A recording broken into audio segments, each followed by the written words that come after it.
Testing.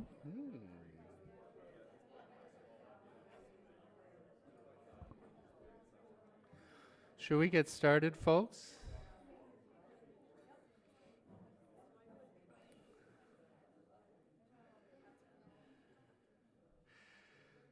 Okay, welcome. I had very much assumed this was actually going to be down the hall with about half a dozen people sitting around a table. And so this is slightly intimidating because I had planned to keep things fairly informal and don't really have the opportunity to change that right now. But what I'll try to do is to give a little background to the Israeli-Palestinian conflict and the most recent eruption of Hamas's attacks in Israel and the war that has resulted. This has been a part of the world that has interested and captivated me for decades, I guess really since the early 1980s and the Israeli war in Lebanon of 1982 is one of the political events from my teenage years that really woke me up, I think, in a lot of ways.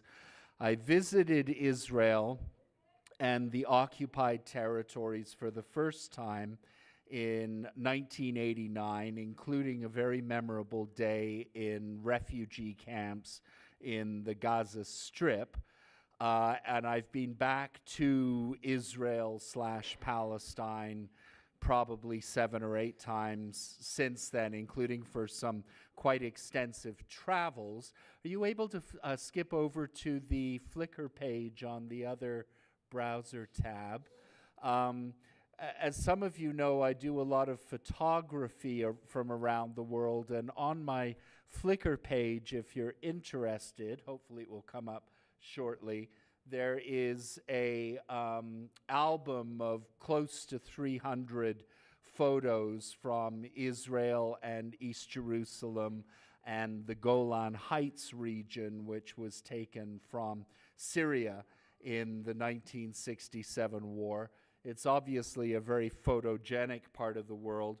I have a few, again, anticipating half a dozen people around the table, but a few of my business cards that at the bottom have the link to my Flickr album, so if any of you are interested. And in 1989, when I visited for the first time, I did some fairly extensive journalism from Israel and the occupied territories. It's a lengthy essay called Springtime in Palestine. And if you Google, on the other browser tab, there's the Flickr album for Israel and East Jerusalem. Can you maybe switch to that, just for a quick glance?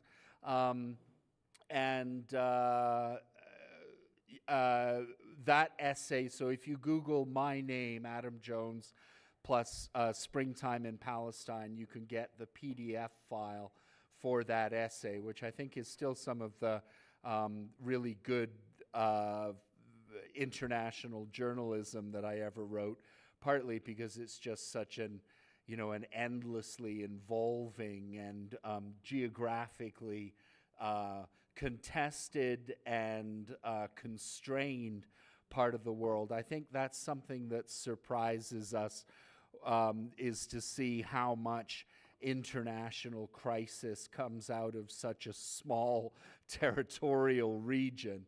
And so, for example, if you look at that map on the left, I've taken a ferry from Nuweiba, which is just in the Egyptian Sinai, up to Aqaba in Jordan, that tiny strip of Jordan along the Straits of Tiran.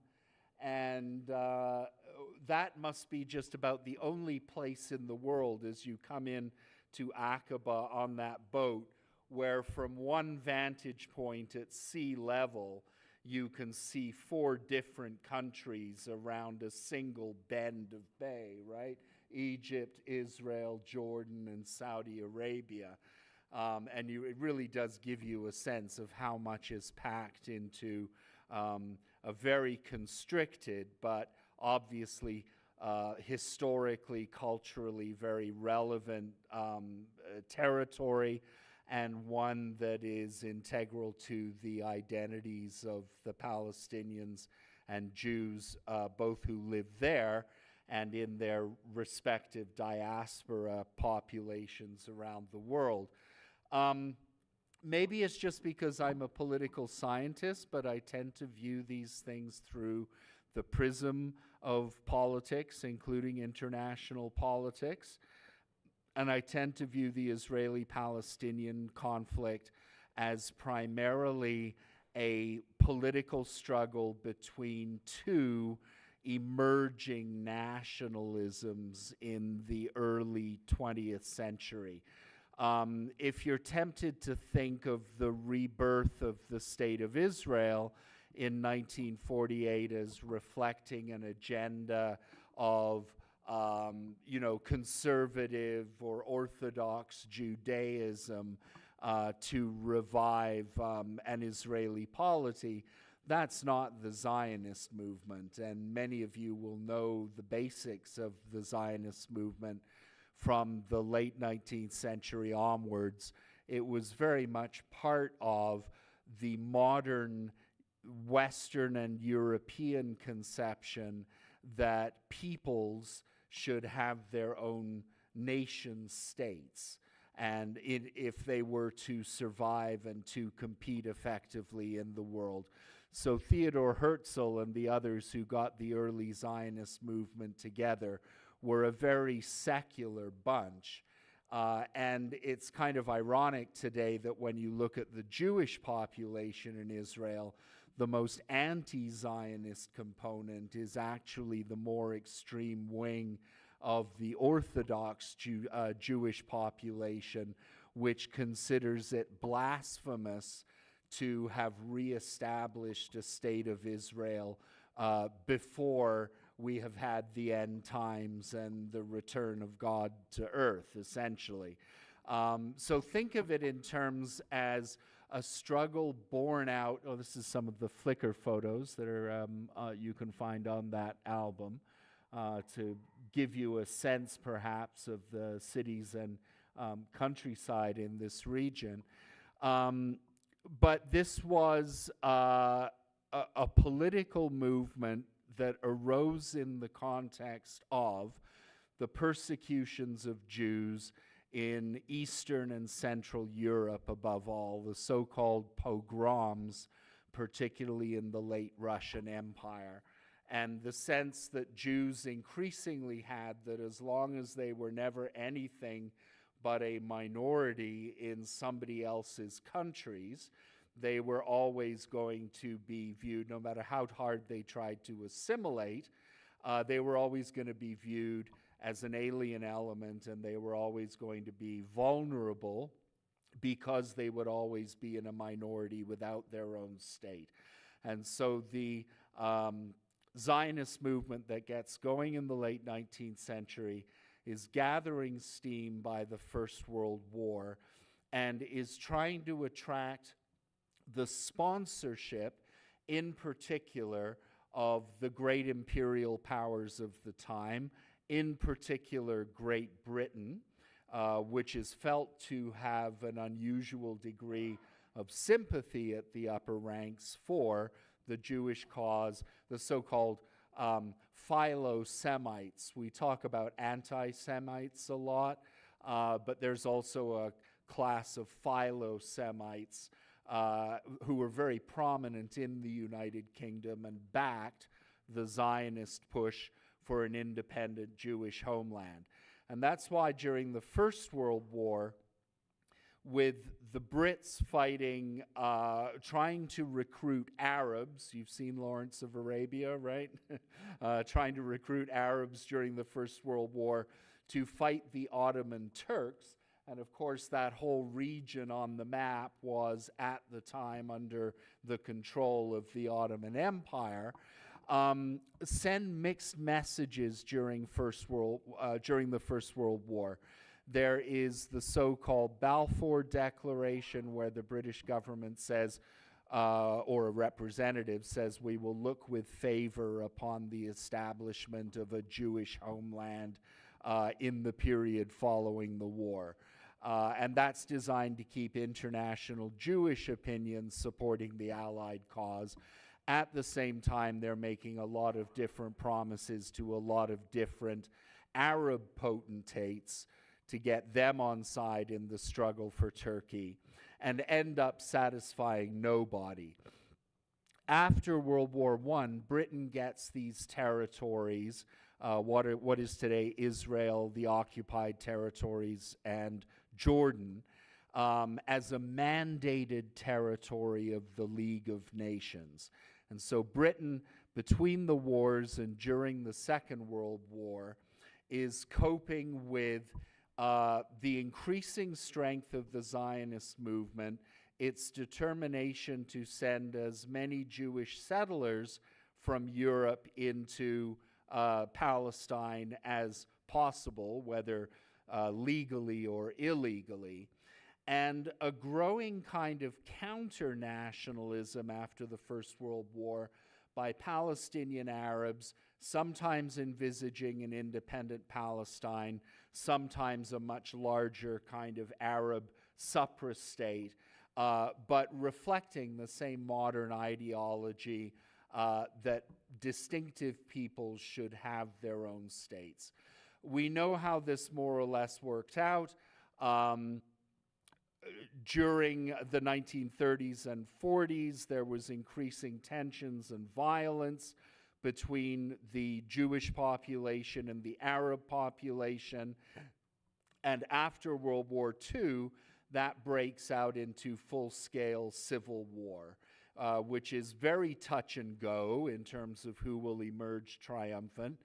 But the Jewish population is able to get enough funding, enough weapons, and enough unified command to eventually declare and establish the State of Israel in 1948. Could we go back to the maps for a sec? I'll just make a couple of comments about that. And 1948, of course, comes in the wake not only of the Second World War, but of the Jewish Holocaust. And that's important, I think, to keep in mind, first of all, to understand why there was broad-based sympathy for the establishment of a Jewish state, and also how Israel has presented itself ever since independence as being the guardian of the Jewish people, the homeland of the Jewish people, but the guardian of the Jewish population against something like the Holocaust never happening again. And it's also why when you hear about, when events like the Hamas attacks in Israel occur, you hear the immediate sort of discourse coming out of the Israeli leadership will have a lot of references like Hamas are the new Nazis, or they're doing, you know, this is just like a giant pogrom from the Russian Empire. These references to the vulnerabilities of Jews in the past, and using that as a buttress for the argument that whatever Israel has to do today is justified because there is an ever-present danger of renewed genocide against the Jewish people, and Israel exists to ensure that doesn't happen. So that's part of the justification for Israel establishing an independent state in 1948. For the Palestinians, 1948 is the year of the Nakba, which is an Arabic term that means catastrophe. In Hebrew, there is a word that many of you will have heard, Shoah, for the Jewish Holocaust. That's a Hebrew word, actually means catastrophe.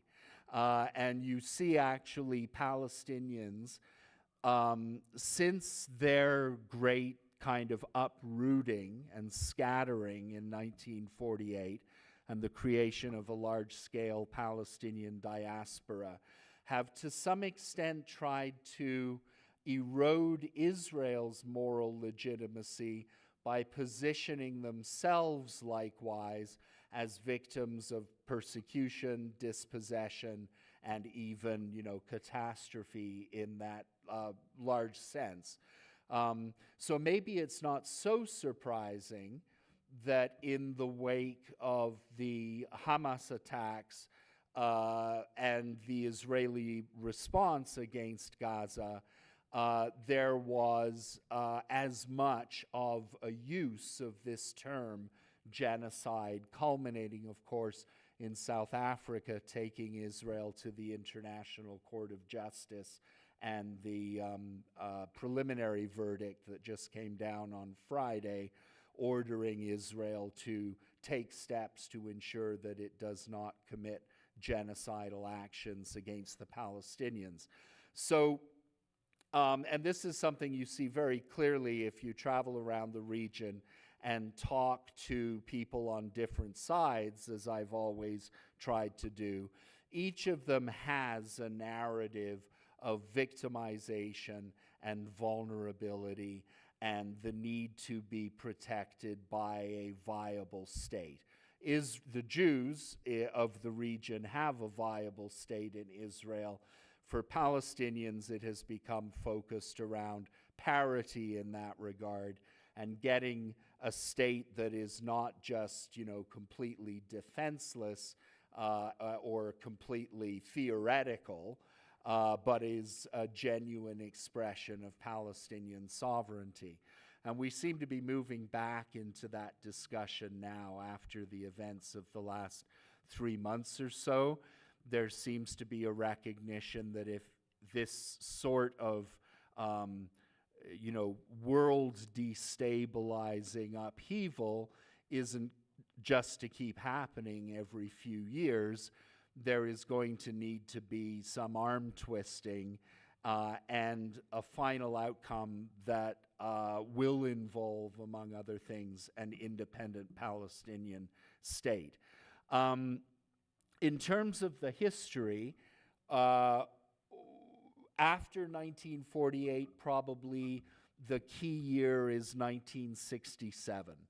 And many of you, in a way that I don't, because I was 4 years old at the time, will remember the 1967 war when Israel stages a preemptive attack against the three principal adversaries around it, Jordan, Syria, and Egypt, conquers the Sinai Peninsula from which it has retreated, conquers the Gaza Strip at that time, which after the creation of the State of Israel had been under Egyptian sovereignty, and conquers East Jerusalem and the West Bank territories of the Jordan.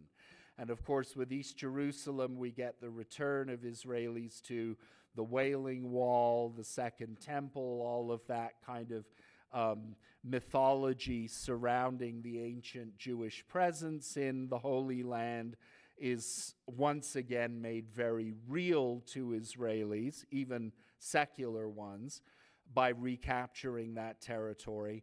It also brings those territories which Israel calls Judea and Samaria, what we call the West Bank, under Israeli control and with the opportunity to continue the settlement and colonization program, which had always been at the heart of the Zionist enterprise.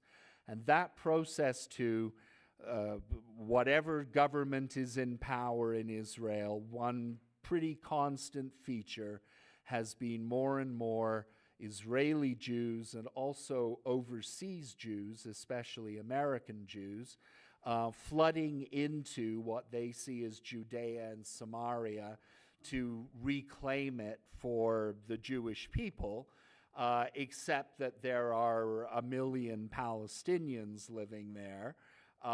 There are now 700,000 Jews living there and in East Jerusalem. And that, too, has really come back into the forefront, I think, of discussions of potential peace and the grounds of conflict in this area. If there is going to be a Palestinian state, it's going to have to be based in those territories of the West Bank. And if that is completely swamped by not only Israeli settlers, but a whole kind of what many people have referred to as an apartheid-style infrastructure in the West Bank. So settlements, roads, security areas that are very much designed to keep Palestinians and Israelis apart and to give freedom, full freedom of movement to Israeli Jews in the Palestinian territories and to keep Palestinians locked up effectively by this system of checkpoints and daily humiliations just to move around in their own territory. So what you would do with hundreds of thousands of Israeli settlers, or how you would compensate an independent Palestinian state for the effective loss of a lot of sovereignty over its territory, if those Jewish settlers are allowed to stay, is one of the really significant questions, I think, of this conflict. One thing that I'd like to mention that kind of lurks in the background here, we tend to, and has resurged, I think, with the Hamas attack and the international response to it. You've probably noticed how the kind of leftist, progressive, pro-Palestinian forces have been using this very popular kind of issue today of settler colonialism, right? We're talking about it a lot in Canada in the context of Indigenous peoples and the destructive impact upon them. It's one of the kind of unifying causes of the left today, and it fits quite well also into the ideology of white supremacy, which is another thing you hear about a lot today. So Israel basically is positioned in this discourse as a settler colonial state that is just another reflection of white supremacy. What that doesn't quite capture is what happened after 1948. We're familiar, and in the late stages of the Civil War, we're familiar with the hundreds of thousands of Palestinians that were pushed out of lands and communities that were then taken over by Israeli Jews. We're not as aware of the hundreds of thousands of so-called Sephardic Jews that came to Israel after the state was created from countries like Iraq and Saudi Arabia and Jordan and Iran, where there had been very extensive Jewish communities going back centuries or even thousands of years. Sephardic Jews and their descendants make up a majority of the Jewish population in Israel. The Ashkenazi Jews descended from European populations are actually a minority. So keep that in mind when we sort of get Israel defined as an inherently white European colonial settler state. The bulk of the Jewish population comes from a very different ethnic background. And as its second languages, it's much more likely to speak Arabic or Farsi than it is to speak one of the European languages, for example. So the Israeli population diversifies over the course of the Israeli experiment as a state. Since 1967, there has been that constant attempt to incorporate the newly conquered territories of the West Bank. For Gaza, they tried for a while and just decided that we can't settle this territory. We're never going to be able to overturn the demographic prominence or predominance of the Palestinians. So settlements were evacuated from Gaza, also evacuated from the Sinai Peninsula as part of Israel's early peace deal with Egypt.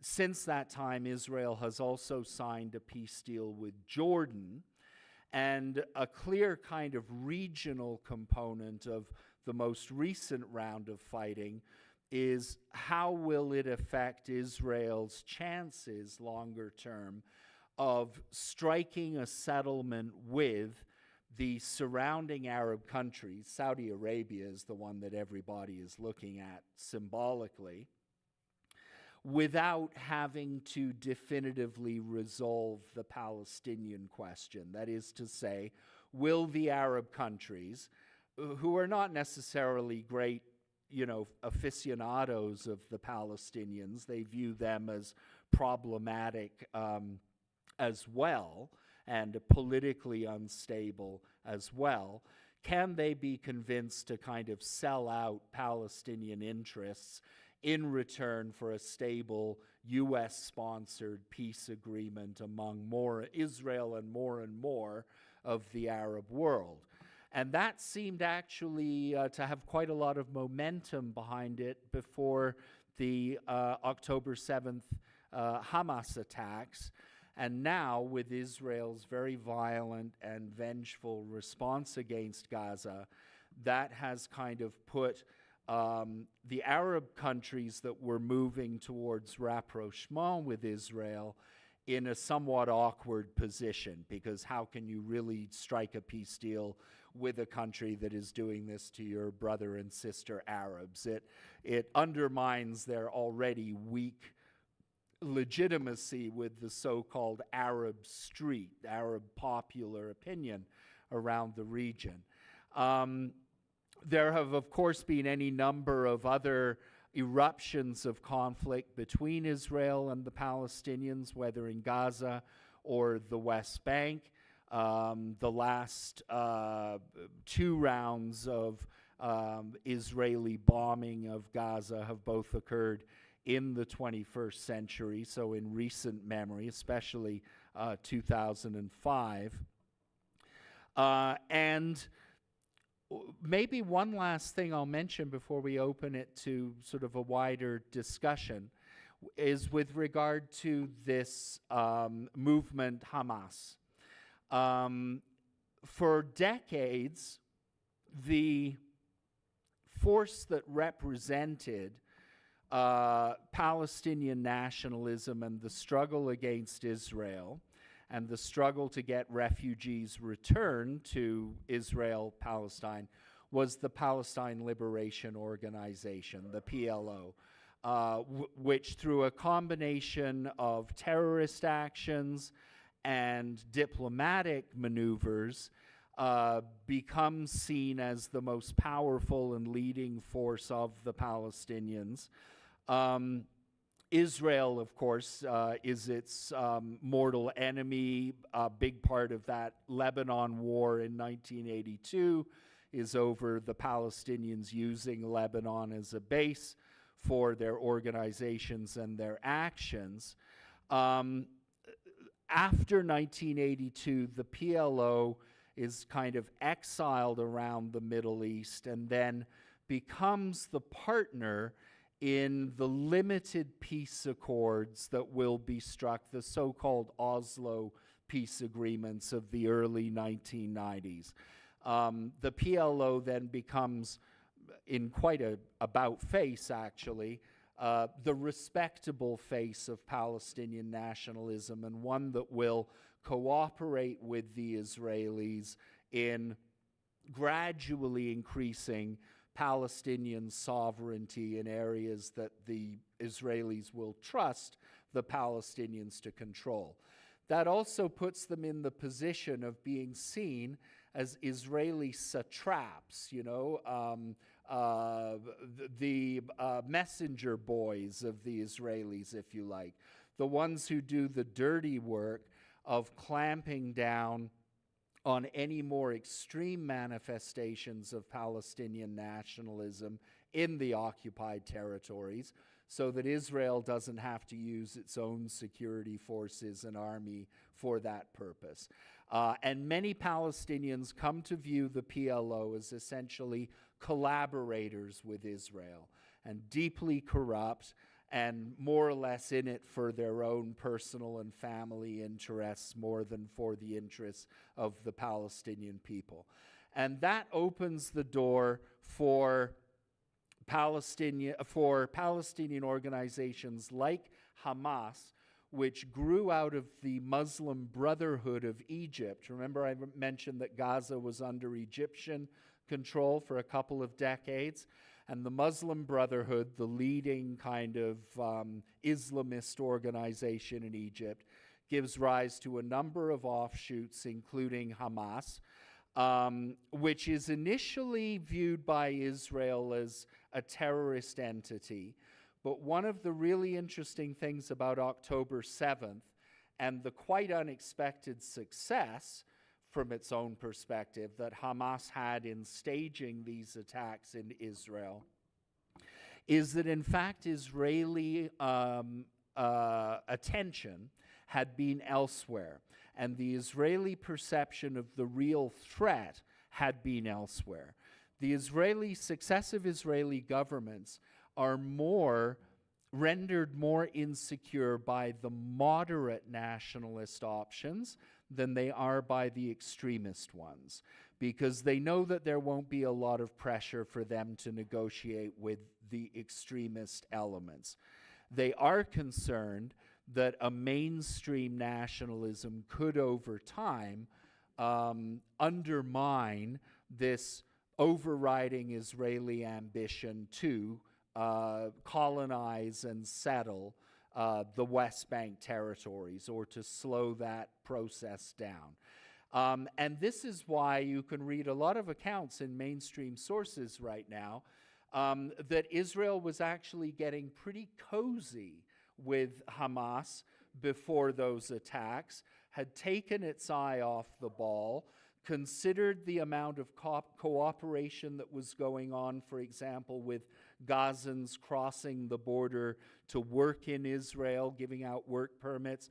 They figured that they could keep Hamas quiet, and they could devote the majority of their army and security agencies to the West Bank and to the political challenge and to defending Israeli settlers there.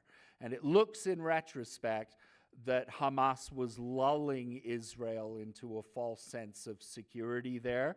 But it is a reminder that despite, what you hear Israelis saying about Hamas being the new Nazis, in fact, they have de facto cooperated with them and indeed sponsored them.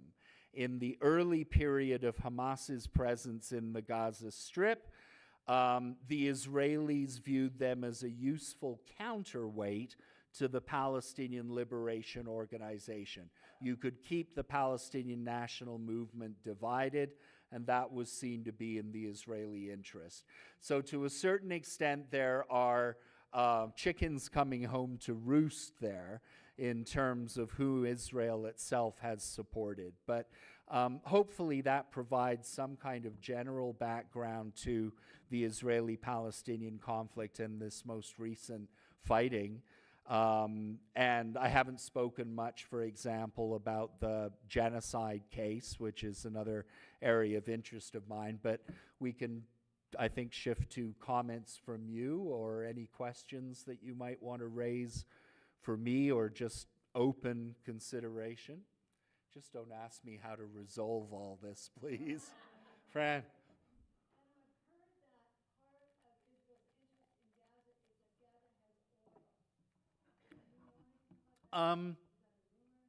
Gaza itself does not, but the offshore shelf does.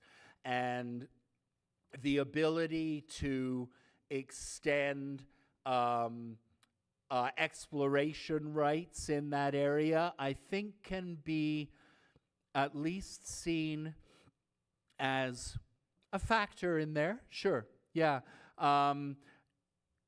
They have devoted a great deal of political and economic attention to the West Bank, which does definitely not have oil and which doesn't have much of anything else. So there's clearly more going on than just a hunt for natural resources, but I'm sure they are conscious of the financial opportunities there. I don't know where I read it, but I'm an earth scientist, so things like this stick in my head. And I, a long time ago, read something that basically said that a lot of the areas where Israel has concentrated settlement, etc., are paleo-aquifers. Yes. Water is critical. That is an excellent point, that the disparity in the amount of water that is devoted to the Jewish settlements in the West Bank versus the Palestinian population, which is larger than the settlement population, has been a sticking point for decades now. And you're quite right that that is an aquifer supplied water system. And that is indeed probably the most valuable resource in the West Bank. And Israel has consistently been diverting, I think, around 3/4 of the water supply to Israeli settlements and Israeli farms and so on. So that's kind of the oil of that part of the conflict for sure. Go ahead.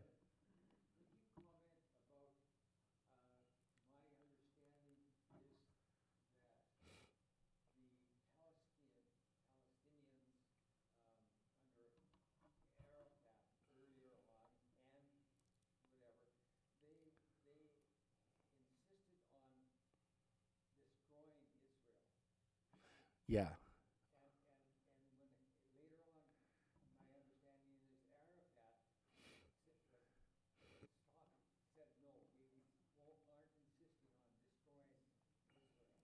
Right.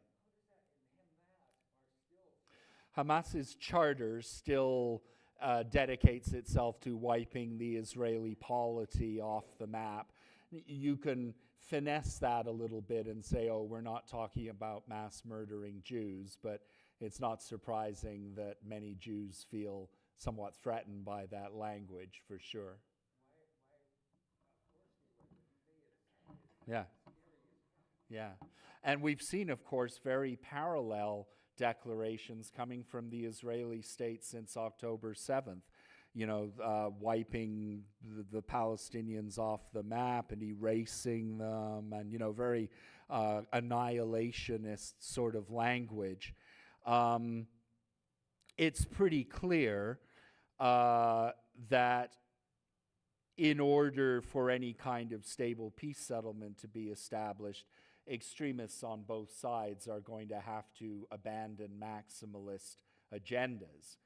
And extremists can't really determine outcomes unless they have a critical mass of popular support. And if there are enough inducements provided for, let's say, a two-state solution with justice and, sharing of resources and cooperation and so on, you could potentially wrench away a majority of people on both sides to support that outcome. If you continue to feed the extremist agendas, whether that is through land grabs or through acts of terrorism or whatever, then you're just then one really has to wonder what your motivations are, and they probably are not in the interest of a stable peace.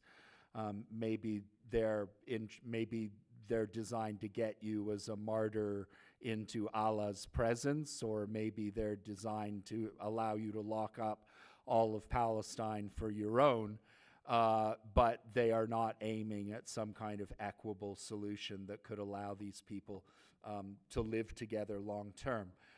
One thing that really does strike you, Sigmund Freud had this phrase which genocide scholars sometimes refer to, the narcissism of minor differences.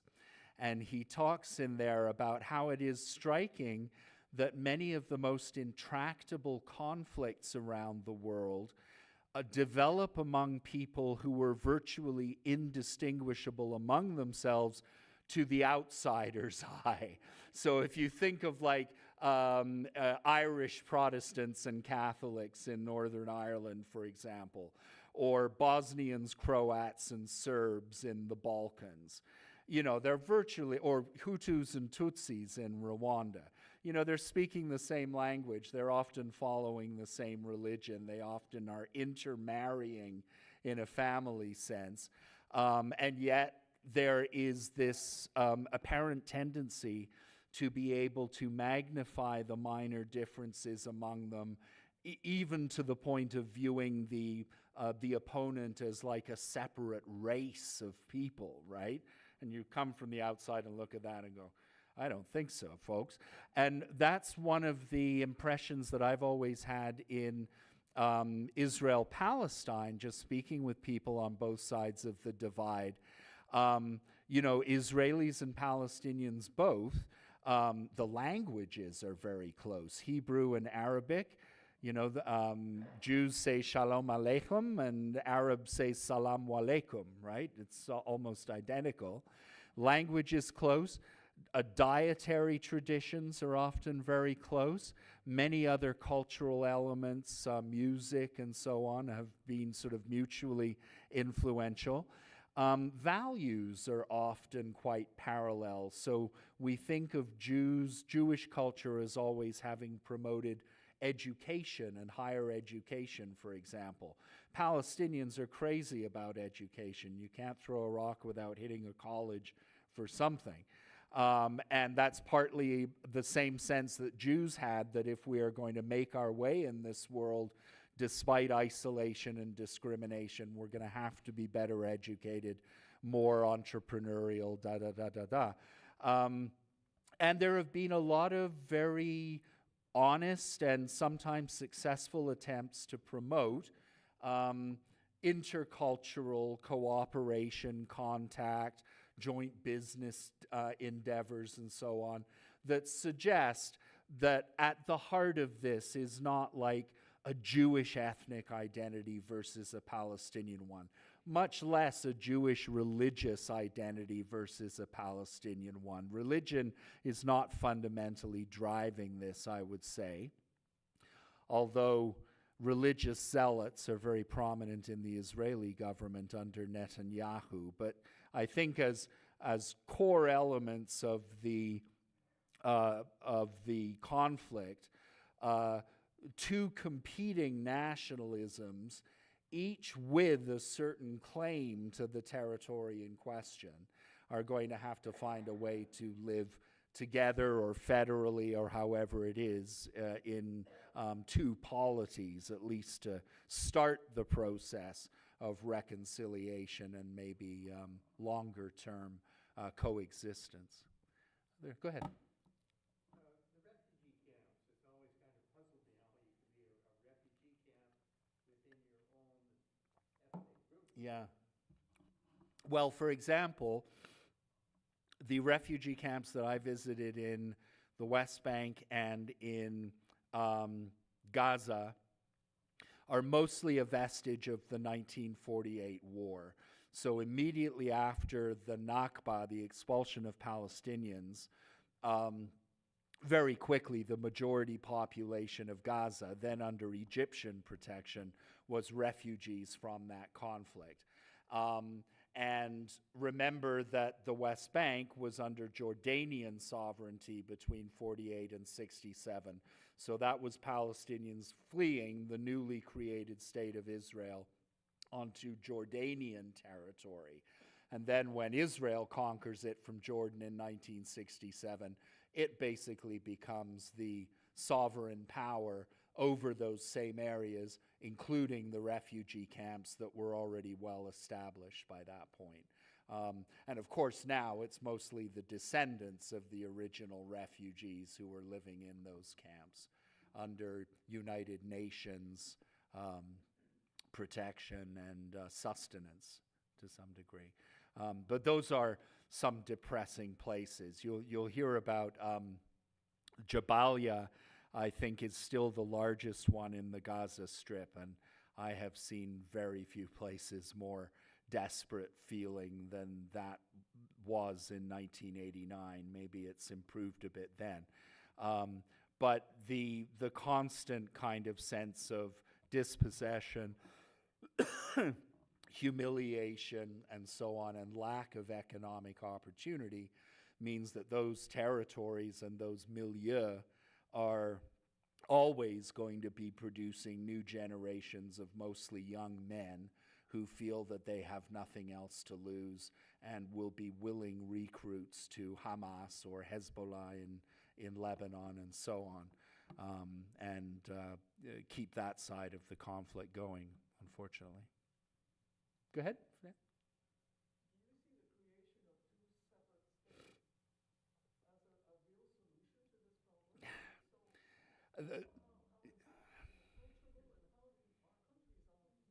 Yeah. Well, I guess it's like I would say it's the worst possible solution except for all the others. It's like it's far from ideal. It could enshrine some of these apartheid tendencies, make for even more rigid divisions to start with. It's just hard to see what the alternative is.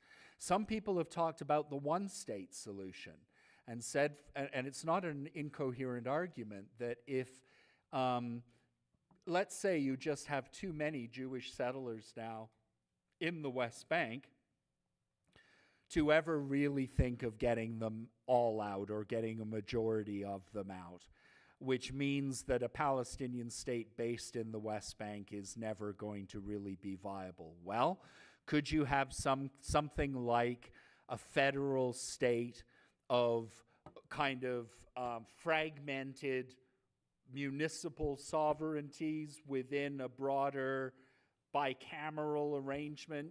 They've tried this sort of thing at times in places like Lebanon, Switzerland. And it's an attempt to sort of keep an ethnically divided population balanced between sufficient respect and attention to its communitarian needs, but also with enough commitment to the kind of national authority that can be viable long term. And it's even harder to see those two people coming together in one state unit than it is to see them agreeing to divide things up even in some complicated way. And again, the alternative to either of those seems to me to be either one side or the other decisively defeats and displaces the other, or you have a recipe for a 21st century of conflict like a 20th century of conflict. This has already been going on for a very long time. Oh.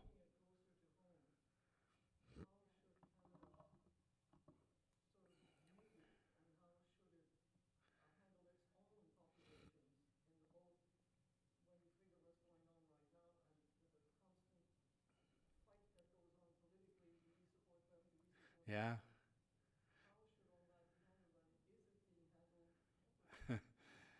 The Liberals are in a bit of a bind at the moment because they have a divided caucus when it comes to sympathy for Palestine versus Israel. And every time Justin Trudeau says something that appears to be too pro-Israeli, he gets pushback. And every time he says something that's insufficiently pro-Israeli, he gets pushback. And so you see a lot of mealy-mouthed pronouncements, especially around this South Africa case before the ICJ. It's like, we accept the validity of the court. We kind of have to because we appealed to it a couple of years ago. We accept the validity of the court, but and will respect its findings, but this should not be assumed in any way to be supportive of the South African case against Israel, right? So they're trying to walk both lines of Canada as an upholder of international law and rules, and on the one hand, like most Western countries, a long-standing sympathy for Israel and declarations of the right of Israel to exist as the state of the Jewish people and so on. And then that gets into the domestic politics of especially central Canada and where your donations are coming from and so on. And it can get, politically more complicated still. But it has presented Canada and the Liberals in particular with something of a quandary that I think they've been negotiating a little awkwardly so far, because they are caught between a rock and a hard place in their own caucus. Yeah. Yeah. Well, this is, I haven't spoken much about the present Israeli government, but boy, is it a collection of colorful people. Netanyahu, we all know, is basically up against the wall on these corruption charges. He feels that his own personal destiny is intimately tied with being able to stay in power, so that he won't be, prosecuted as long as he's prime minister. And hopefully while he's prime minister, he can sort of like do away with the Supreme Court or something, so there'll be nobody to judge him. I mean, he's in a very megalomaniacal frame of mind, because he's under real personal threat for his political career and even his freedom. And so he's thrown in his lot with really the most far right-wing and pro-settlement and pro-colonial forces, the most anti-Palestinian, the people who are most likely to make these announcements about the need to erase the Palestinians for once and forever. And at the same time, he is the obvious person who is most culpable on the Israeli side for the absolute security disaster of October 7th. Like, I don't think any of us could believe just what Hamas was able to inflict on that day against what was supposedly one of the most militarily powerful countries in the world. So there's a reckoning to come as soon as the present war ends, which is maybe another good reason for him to try to keep the war going. You see where I'm going with this. He doesn't have a lot of incentives, to move away to a more moderate coalition that might be able to strike some deal with the Palestinians, or even to sort of emerge from the state of emergency that Israel is in right now, because then all of his problems just come soaring back to his lap. So I don't know. I can't think he could stay around much longer after this present round of fighting subsides. But I didn't think Donald Trump would be running for president in 2024, so who knew? Who the heck knows? Never listen to a political scientist on politics. Is that, yeah, friend? Is that a hand, or? Yeah, go ahead.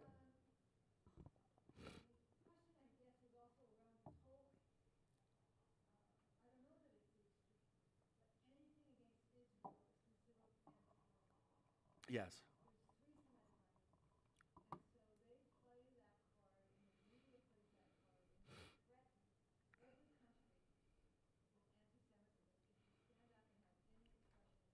Yeah. Yeah, I mean, countries play the cards they have, and that has kind of been handed to them, the moral legitimacy of the Holocaust. If you look at the way, for example, that the Rwandan government plays the international aid game, and the way that they're constantly reminding foreign powers, oh, you didn't come to save the Tutsis in time, the least you can do is supply funds so we can rebuild the country. Playing on other countries' guilt or sense of shame. They know, for example, that Germany will be one of their most forceful supporters, because Germany pretty much has to be, right? And anything that it says critical of Israel, the first comment is going to be, there goes those Germans again trying to annihilate the Jews, right? So that's one way of keeping Germans on message, and they have been probably the most vocally supportive country in the West of the Israelis. And and the whole kind of we are saving Jews from the next Holocaust because you folks can't be bothered to do so is, it's just a gift that keeps on giving from a diplomatic perspective. So it's cynical, and everybody who has said something critical of Israel, including myself, you will find criticisms coming at you that will hint at least that you must have anti-Semitic motives. I'm part Jewish, so how that gets viewed is another matter. But so that is something that is to be expected given the particular narrative of the state of Israel and the historical circumstances of its birth. And I do get a sense that through constant repetition, it's now become kind of overused, like if everybody's an anti-Semite, then nobody is really. And it may be kind of past its sell-by date at this point. But it has been a very enduring feature of the discourse around these issues, definitely.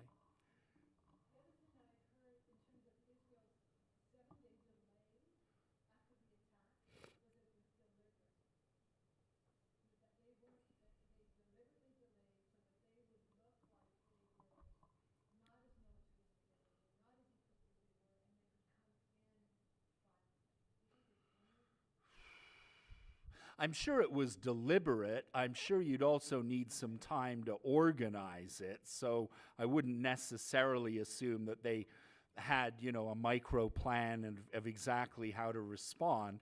I would think that's the more likely explanation, because when they did go in, they went in with guns blazing and they haven't stopped, and the amount of destruction has been almost incomparable to anything else we've seen in decades. So they're not going out of their way to leave a kind of soft footprint, are they? And a few days of delay at the outset, I don't think was going to affect things very strongly, Mark.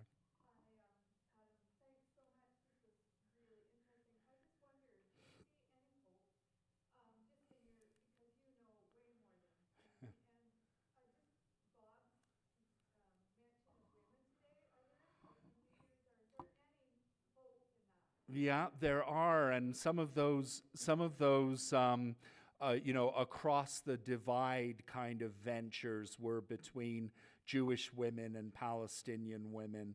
And there's been, of course, quite a strong feminist subcurrent to international peace movements for a long time, and women organizing with other women. It is notable, when you look at something like Hamas and its actions and behavior. These are 100% masculine institutions, and there's a lot of toxic masculinity that is let loose when you've got young men without jobs and prospects and being trained in an extremist ideology. These movements have never not been able to attract women militants as well, suicide bombers, and it's more, I think, a matter of closing off those opportunities than that women wouldn't necessarily take them if they were available. But I don't think anything will not benefit from getting more women involved. How about that? It's certainly going to do no harm, and may very well adjust the terms of the discourse or create new opportunities for communication and cooperation. So I'm all for it, and to the extent that you have a couple of pretty patriarchal political formations there, the Israeli state and Hamas/PLO, I say bring it on, yeah. Go ahead. I just like to say I've been reading a book by a man named Thomas Kuebel, and he believes that we can change our consciousness, our ability to see the bigger picture and realize how interrelated everyone is, and so that's a level of awareness. Yeah. And so he and many other people are developing ways of healing generational trauma Mm-hmm. through getting coherence in the mind and the heart, Mm-hmm.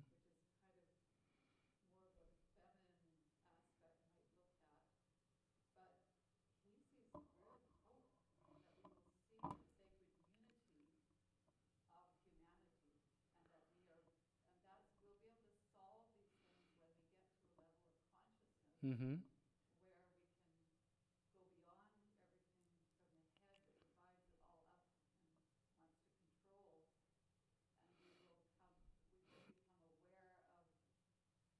new way of seeing that God presence. He's bringing spirituality from ancient mysticism Yeah. in with the science of quantum physics that tells us we're all connected in a field of energy. And you'd expect me to be saying this because I belong to Healing Pathway to believe in healing, but I just know that humanity can do more. We look at how Jesus was Mm-hmm. and the other great spiritual leaders. They were telling us that there's a unity and that we need to think beyond all these separations.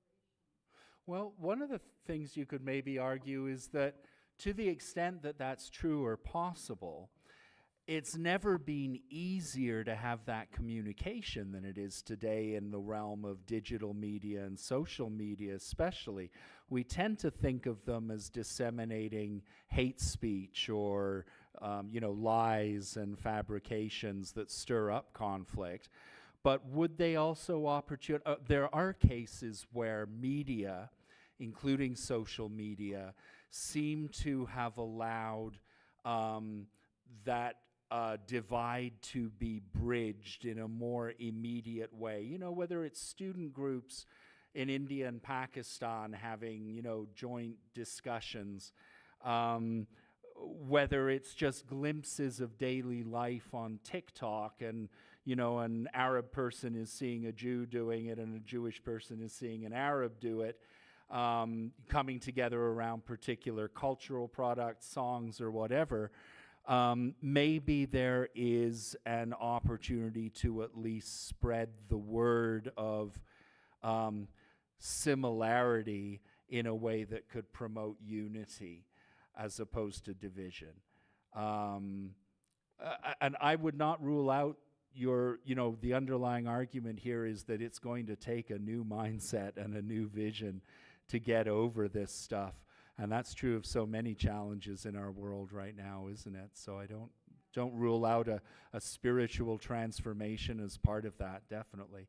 We certainly wouldn't in the case of environmental issues, for example, and these are just as urgent.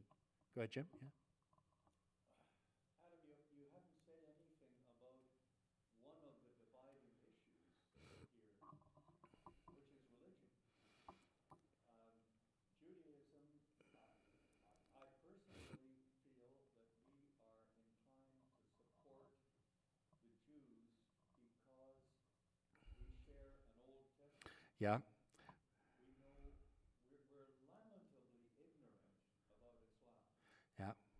And I'm wondering what you have seen about the two religions providing justification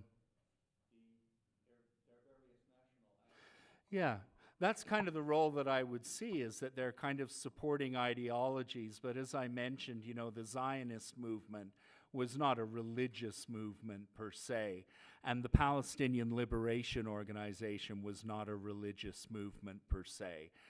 They had different ideologies, different goals.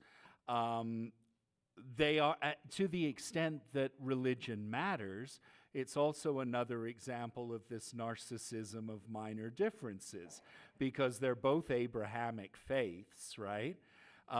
Even some of the most extreme Islamic militants will consider Jews and Christians to be people of the book, and to be, meriting protection that infidels don't receive, because of the joint religious traditions. So if anything, you could say that the kind of common religious heritage and roots could be one of the ways in which these divides could be overcome, where there's probably been more contact and cooperation historically than there has been vicious conflict or enmity. We all know how many Jews found safety in the Ottoman Empire, for example, or in Spain under Muslim rule. And so I just don't see, I think that there are religious fanatics on both sides, but there are lots of different kinds of fanatics on both sides, or lots of fanaticism on both sides, and religion is really just not the driving force in it, as I perceive. And to the extent that it could be a driver, there's enough of a history of interlinkage that it could be a force for peace rather than for conflict. Yeah.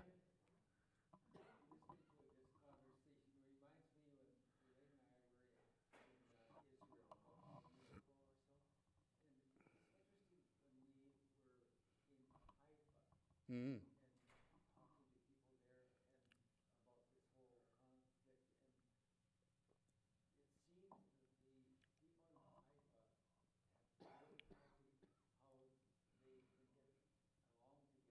That is an interesting example.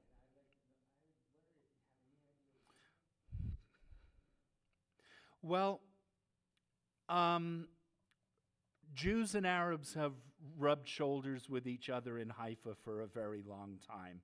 And that means like participating in some similar institutions like Haifa University.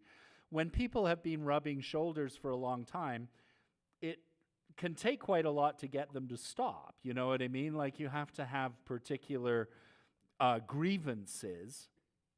I don't know a lot about the situation in that city in particular, but it's, I think, recognized as Israel's most kind of multicultural and tolerant city for the most part.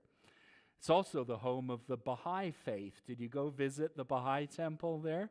Maybe that's the solution, eh? Everybody just go Baha'i. There are very much examples of that. And the other thing that's worth keeping in mind is that the Palestinian and Israeli Jewish economies have long been linked for a long time, with inequality, but the Israeli economy has always depended upon Palestinian labor to keep functioning. And so the day-to-day contacts between, typically, Palestinian laborers and Jewish, managers, bosses, whatever, has been very extensive, and people establish personal connections there very quickly. One of the notable results of October 7th, I don't know if you've seen the news reports, but now the Israelis are importing large numbers of Indians from the Indian subcontinent because they no longer will allow Palestinians from Gaza or from the West Bank to come into Israel and work on, construction sites and other kinds of projects. And that may well disrupt what has been one of the main points of encounter, really, on kind of a daily and relatively low stress kind of environment of employer and employed. Of course, would be devastating for the Palestinian economy in the long term, because there are very few other people who would hire Palestinians, obviously. Yeah. Shall we call it there? All right. Thanks, everyone. Appreciate it.